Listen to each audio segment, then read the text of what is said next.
Okay so अब हम part 2 के आ गए, पार्ट 2 में। ओके, माइक्रो ऑर्गेनिजम्स चैप्टर के पार्ट 2 में अब हम जो टॉपिक देखेंगे वो है हार्मफुल माइक्रो ऑर्गेनिजम्स। ठीक है, जैसे कि चैप्टर का टाइटल है कि माइक्रो ऑर्गेनिजम्स हमारे फ्रेंड हैं या फो हैं, तो हमने जाना कि कुछ सिचुएशंस में हमारे लिए वो फ्रेंड है, मदद करते हैं माइक्रो ऑर्गेनिजम्स, और कुछ सिचुएशंस में वो हमारे लिए हार्मफुल है।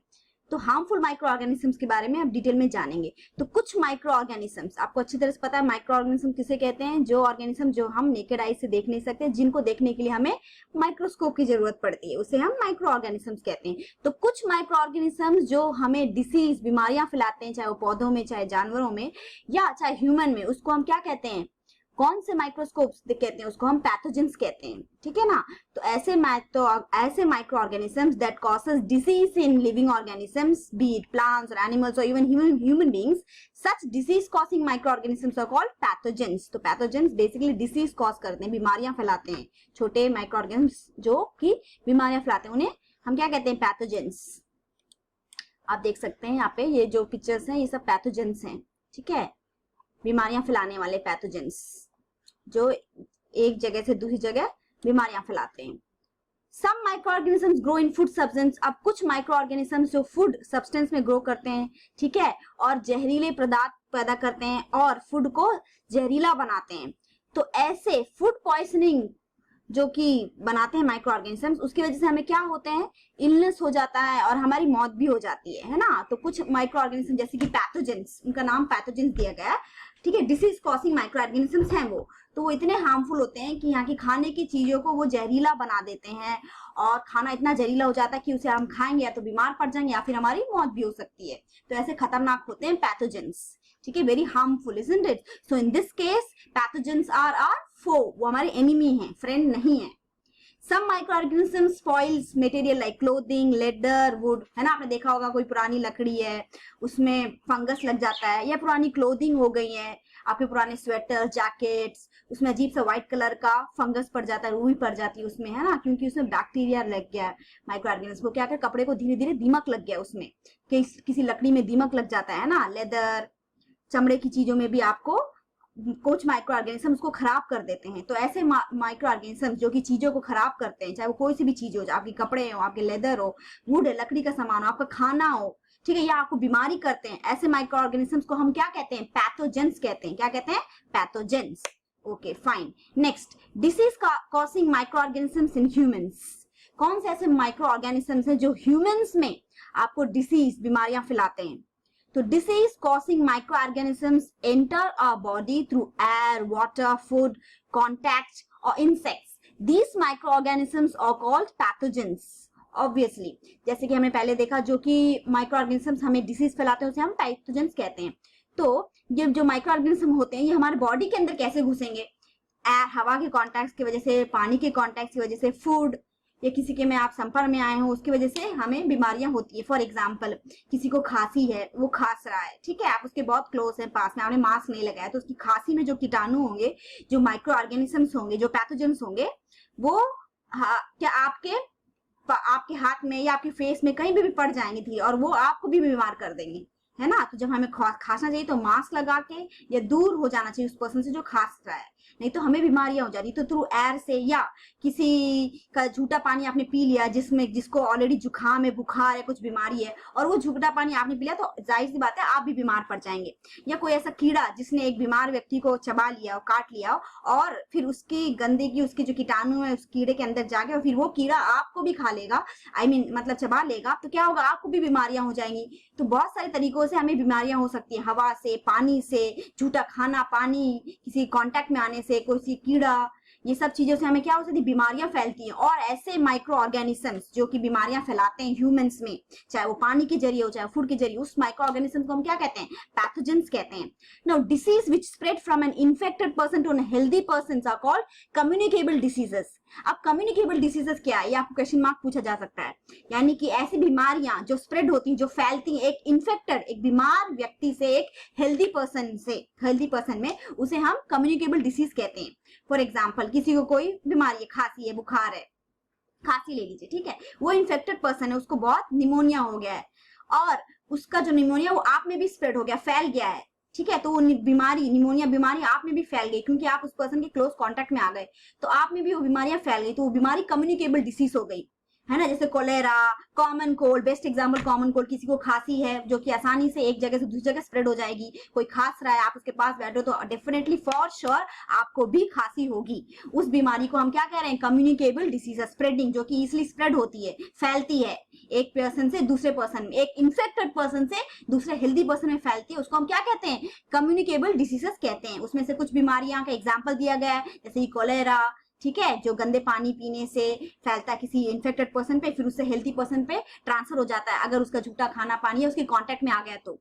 चिकन पॉक्स आपने सुना होगा, चिकन पॉक्स तो बहुत ही ज्यादा कम्युनिकेबल डिसीज है, घर में किसी एक को होता है तो डेफिनेटली वो दूसरे सदस्यों को भी हो जाता है। ट्यूबरक्लोसिस, टीबी, बहुत ही कम्युनिकेबल डिसीज है, मतलब बहुत ही फैलने वाली टीबी, इसलिए जिसको टीबी होता है ट्यूबरक्लोसिस उसको आइसोलेट कर दिया जाता है, अलग रखा जाता है, नहीं तो उसकी जो टीबी है वो दूसरे हेल्थी पर्सन में भी स्प्रेड हो जाएगी। तो ये कुछ कम्युनिकेबल डिसीजेस हैं, कुछ इसके एग्जांपल्स दिए गए हैं, सारे एग्जांपल्स आपको याद रखने हैं, क्या पता कौन सा एग्जांपल एग्जाम में आ जाए, है ना। ओके, नेक्स्ट, कुछ insects animals act as carrier of diseases causing microbes, ठीक है। अब कुछ इंसेक्ट्स होते हैं जैसे ये मस्कीटो हो गए, वो कैरी करते हैं उस बीमारी को, ठीक है, कैसे कैरी करते हैं वो हमें अभी देखेंगे डायग्राम में। एग्जाम्पल के तौर पे हाउस फ्लाई, हाँ, अब मक्खी है फॉर एग्जाम्पल, मक्खियां तो हर जगह रहती हैं, ठीक है, किसी गंदे पानी में, गंदी चीज में, गंदे कचड़े में मक्खी बैठी, उस वही गंदी मक्खी ने अपने साथ क्या कैरी किया, उसके पैरों पे या मक्खी में क्या चिपक गई, उस गंदी चीज चिपक गई। अब वो गंदी चीज उस मक्खी में चिपक गई, अब वो मक्खी आपके खाने में बैठेगी और वो गंदी चीज उसमें छोड़ देगी, अब वही गंदा खाना आप खा लोगे तो क्या हो जाओगे, आप बीमार हो जाओगे। तो यहाँ पे किसकी वजह से बीमारी हुई, उस मक्खी की वजह से। इसलिए ज्यादातर हमें मक्खियों को हटाना चाहिए, हमें ये देखना चाहिए, we should make sure that हमारे खाने में मक्खी ना बैठे, क्योंकि मक्खी हर जगह रहती है और पता नहीं कहाँ से गंदगी अपने बॉडी में कैरी करती है और वो गंदी मक्खी आपके खाने में बैठ जाएगी और आपको बीमार कर देंगी। तो हो सके तो अपने खाने को कवर किया करो, खुला खाना मत खाया करो, खाने को ढक के रखना चाहिए, है ना। खुला खाना जहां भी रहेगा वो मक्खियों को दावत देता है और गंदी मक्खी उस खाने में बैठ के बीमारियां फैलाती हैं। तो हाउस फ्लाई कॉमन इंसेक्ट है। फीमेल एनापोलिस मस्कीटो, मलेरिया, जो मस्कीटो मलेरिया बढ़ाता है, ठीक है, वो भी क्या करता है, डिसीज को कैरी करता है। फीमेल एसिडिस नाम है उनके साइंटिफिक नेम।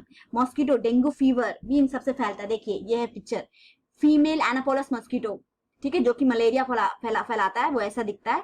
और एसिडिस मस्कीटो जो डेंगू फीवर पहुंचाता है, वो भी ऐसे ही होता है। किसी इंसान को डेंगू फीवर है फॉर एग्जाम्पल, अब उस इंसान की बॉडी पे ये डेंगू फीवर एसिडिस मॉस्किटो बैठ गया है, उसका खून चूस लिया और उसका जो बैक्टीरिया, उसकी जो बीमारी है वो बीमारी इसके अंदर चली गई, ठीक है। अब यही बैक्टीरिया आपको भी चबाएगा, सॉरी यही मॉस्किटो आपको भी चबाएगा और उस इंसान के जो कीटाणु थे, जो बीमारी थी डेंगू फीवर की, जो बैक्टीरिया घुसे, वही सेम मॉस्किटो अगर आपको चबाएगा, आपका खून चूसेगा तो आपके अंदर भी वो चला जाएगा कीटाणु और आपको भी डेंगू फीवर हो जाएगा। देखिए एग्जाम्पल के तौर पर ये एक मॉस्किटो है, ठीक है, ये इस मस्कीटो को इसको चबा रहा है, ठीक है, तो इसने अपने, ये डेंगू फीवर का मस्कीटो है, इसने अपने डेंगू फीवर के कीटाणु इस इंसान के बॉडी के अंदर डाल दिए, ठीक है।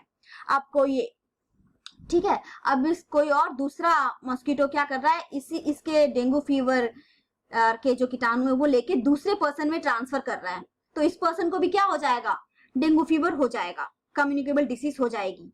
तो यहाँ पे किसने रोल प्ले किया है, इस मस्कीटो ने, है ना, खतरनाक मस्कीटो ने, जिसका नाम है, क्या नाम है, female acids mosquito, dengue fever को फैलाने वाला मॉस्किटो। तो देखा कुछ माइक्रो ऑर्गेनिजम्स कितने हार्मफुल होते हैं, वो किस जरिए हमारे अंदर बॉडी में घुस के हमें बीमारियां फैलाते हैं, है ना। और तो और आपको ये देखने में आएगा कि कुछ माइक्रो ऑर्गेनिजम्स प्लांट्स को भी नहीं छोड़ते, उसमें भी वो उसको बर्बाद कर देते, खराब कर देते हैं। आइए चलते हैं उनके बारे में देखते हैं। Disease causing micro organisms in plants, ठीक है, ऐसी बीमारियां, ऐसे माइक्रोब्स जो बीमारियां फैलाते हैं प्लांट्स में, उनके बारे में जानते हैं। Micro organisms cause diseases in plants, कौन से प्लांट्स में माइक्रो ऑर्गेनिजम्स डिसीज यानी कि बीमारियां फैलाते हैं, राइस के प्लांट में, वीट के प्लांट में, ठीक है, पोटैटो के प्लांट में, शुगर के प्लांट में, एप्पल, ऑरेंज एक्सेट्रा, यानी कि अनेक प्रकार के प्लांट्स में भी बीमारियां फैलाते हैं। कौन बीमारियां फैलाते हैं, माइक्रो ऑर्गेनिजम्स, ठीक है।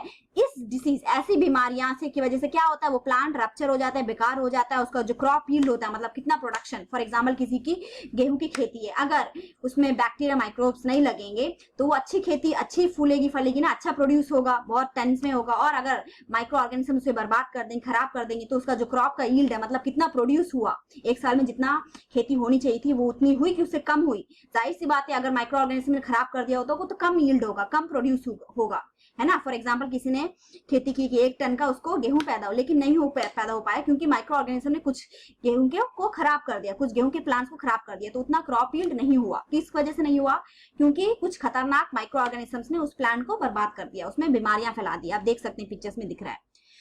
अब ऐसा अगर होगा तो सारी वीट, पूरे चावल की खेती, आर्टिकल सब बर्बाद हो जाएंगे, फिर क्या चीज की खेती होगी, क्या क्रॉप प्रोड्यूस होगा। तो उसके लिए हम कंट्रोल कर सकते हैं, जैसे हर बीमारी का इलाज होता है, अगर आपको डेंगू फीवर है तो उसका इलाज भी तो है ना, दवाइयां आप खा के ठीक कर सकते हैं। ऐसे ही प्लांट भी अगर खराब हो रहे हैं माइक्रो ऑर्गेनिज्म की वजह से, तो उसको भी हम कंट्रोल कर सकते हैं।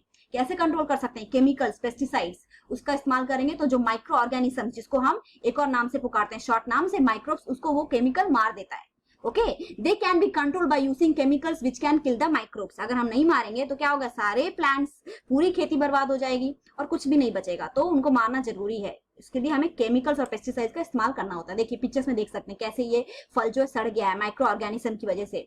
इसमें देखिए ये कैसे इसमें इसका डीकलरेशन हो गया, ग्रीन कलर की वजह से कैसे ब्राउन कलर हो गया, सब माइक्रो ऑर्गेनिजम्स की वजह से हुआ है, पैथोजेंस की वजह से। तो अगर इस प्लांट को बचाना था, पहले ही हमें पेस्टिसाइड से केमिकल का इस्तेमाल कर देते हैं। आपने देखा होगा पेस्टिसाइड छिड़का जाता है, फर्टिलाइजर्स, ये सब छिड़का जाता है, क्यों, ताकि वो जो प्लांट है वो बचा रहे, माइक्रो ऑर्गेनिज्म से बचा रहे, बर्बाद ना हो, ताकि अच्छा क्रॉप यील्ड हो, अच्छा क्रॉप का प्रोडक्शन हो, राइट, फाइन। तो उसके अलावा सम कॉमन ह्यूमन डिसीज, अब कुछ ऐसी साधारण सी ह्यूमन की क्या बीमारियां हैं जो कि माइक्रो ऑर्गेनिज्म से वजह से हुई है, कॉज्ड बाय माइक्रो ऑर्गेनिजम्स। कुछ बीमारियां जैसे कि chicken pox, polio, measles, hepatitis B, ये सब बीमारियों के नाम है। टीबी, ट्यूबरक्लोसिस, टाइफाइड हो जाता है ना, गंदे खाने की वजह से, ऐसा खाना जो कि अनहाइजीनिक नहीं हो वो खाने के बाद आपको टाइफाइड हो जाएगा, हाई फीवर हो जाएगा, कोलेरा हो जाएगा, उसमें आपको डायरिया हो जाएगा, आपको लूज मोशन हो जाएगा, मलेरिया, फीवर, ये सब माइक्रो ऑर्गेनिज्म की वजह से होता है। अब चिकन पॉक्स को कौन कैरी करता है, वायरस, ठीक है। अब आप सोच रहे हो कि वायरस और बैक्टीरिया के बीच में डिफरेंस क्या है। देखिए वायरस क्या है ना, वो किसी बॉडी के अंदर रहता है, होस्ट के अंदर। फॉर एग्जांपल वायरस को अगर अपने आप को बढ़ाना है, मल्टीप्लाई करना है, तो वो किसी अंदर, मेरे अंदर फॉर एग्जांपल घुस जाएगा, तो मैं वायरस की होस्ट हो गई, फिर मेरे अंदर जाकर वो खूब मल्टीप्लाई करेगा और मुझे बीमार करेगा, ठीक है। लेकिन बैक्टीरिया वो बॉडी के इनसाइड और आउटसाइड दोनों जगह रहता है, ठीक है। और वायरस ज्यादा हार्मफुल रहता है बैक्टीरिया से, याद रखना, ठीक है। तो चिकन पॉक्स किस और माइक्रो ऑर्गेनिजम्स की वजह से होता है, वायरस की वजह से होता है। सबका अलग अलग स्ट्रक्चर होता है, बैक्टीरिया का स्ट्रक्चर अलग होता है, वायरस का स्ट्रक्चर अलग होता है। और वो स्ट्रक्चर देखने के लिए हम क्या चीज का इस्तेमाल करेंगे, माइक्रोस्कोप का इस्तेमाल करेंगे। हमें नेकेड आईज से, हमारी नंगी आंखों से हमें नहीं दिखेगा कि वायरस कैसा दिखता है, उसे देखने के लिए हमें माइक्रोस्कोप इस्तेमाल करना पड़ेगा। इसलिए इन ऑर्गेनिजम्स का नाम माइक्रो ऑर्गेनिज्म दिया गया है, ओके। तो ये किस वजह से फैलता है, एयर की वजह से, एयर कांटेक्ट, वाटर की वजह से ये सब फैलता है। ट्यूबरक्लोसिस बैक्टीरिया की वजह से होता है। और ये किस वजह से ट्रांसमिट होता है, air, water, food. Malaria mosquito, उस मॉस्किटो का साइंटिफिक नेम प्रोटोजोआ भी कहते हैं। तो ये कौन सी बीमारियां हैं, कौन इसके जिम्मेदार है, वायरस की, बैक्टीरिया, कैसे फैलता है, वो सब दिया गया है इस टेबुलर कॉलम में। प्लांट की कौन कौन सी डिसीज है, citrus canker, rust, wheat rust हो जाती है, लेडीज फिंगर बर्बाद हो जाती है, तो वो सब बैक्टीरिया करता है पानी के जरिए, अगर आप, ठीक है। और फिर बैक्टीरिया की वजह से होता है, कुछ फंगस की वजह से, आपने देखा होगा फंगस लग गई, किसी खाने को आप छोड़ दो खूब देर तक बाहर, तो क्या हो जाएगा, वो उसमें फंगस लग जाएगा, वो सड़ जाएगा। फल फ्रूट जो होते हैं अगर उसको आप बाहर रखोगे और कोशिश करो कि 1 हफ्ता तक वो फल फ्रूट चले, तो उसमें वो नहीं होगा, क्या होगा, फंगस की वजह से उसमें क्या हो जाएगा, कीटाणु उसको खा जाएंगे, वो सड़ जाएगा, है ना। तो ये क्या, इसलिए फल फ्रूट्स को ज्यादातर हम क्या करते हैं, रेफ्रिजरेटर में रखते हैं, क्योंकि लो टेम्परेचर में बैक्टीरिया, वायरस ये सब सर्वाइव नहीं कर सकते हैं। इसलिए उसे बचाने के लिए, वो बर्बाद ना हो, खाने की चीज बर्बाद ना हो, चाहे वो फल हो, फ्रूट्स हो, कुछ भी खाने की चीज हो, वो बर्बाद ना हो, उस हम क्या करेंगे, लो टेम्परेचर में यानी कि रेफ्रिजरेट करेंगे, उससे क्या वो खाना नहीं सड़ेगा। माइक्रो ऑर्गेनिजम्स क्योंकि लो टेम्परेचर में सर्वाइव नहीं करते हैं, इस वजह से आपने देखा होगा आपके घर में जो भी फ्रूट्स हैं वो सब रेफ्रिजरेटर में रखा जाता है, ताकि खाना बच जाए, बर्बाद ना हो। वरना बैक्टीरिया, फंगस क्या होंगे, उसको खाने को बर्बाद कर देंगे, सड़ जाएगा खाना और आप खा नहीं पाओगे। अगर आपने खा लिया तो आप बीमार पड़ जाओगे, राइट। नेक्स्ट हम फ्रूट प्रिजर्वेशन के बारे में देखेंगे। तो कैसे फ्रूट को प्रिजर्व किया जाता है, क्या क्या तरीके होते हैं जिससे कि हम फ्रूट प्रिजर्व कर सकते हैं, है ना। अब जैसे प्लांट को बचाने के लिए आप पेस्टिसाइड डालोगे, ऐसे खाने को भी बचाने के लिए अगर आप चाहते हो कोई चीज लंबा चले, कोई खाना बहुत देर तक चले, या जैसे अचार हो गए, जैम फ्रूट्स हो, वो ज्यादा देर दिन रहे और वो खराब ना हो, तो उसके लिए हम प्रिजर्वेटिव डालेंगे उसमें, ऐसी चीज जो खाने को बर्बाद होने से, स्पॉइल होने से बचाती है। तो क्या क्या तरीके हैं वो सब हम अगली वीडियो में देखेंगे, ठीक है। और नाइट्रोजन साइकिल के बारे में भी मैं आपको एक्सप्लेन करूंगी कि क्या स्टेप है, कैसे ये वर्क करती है, क्यों ये इंपॉर्टेंट है, everything we will see in the next video. Till then, keep watching, and if you like this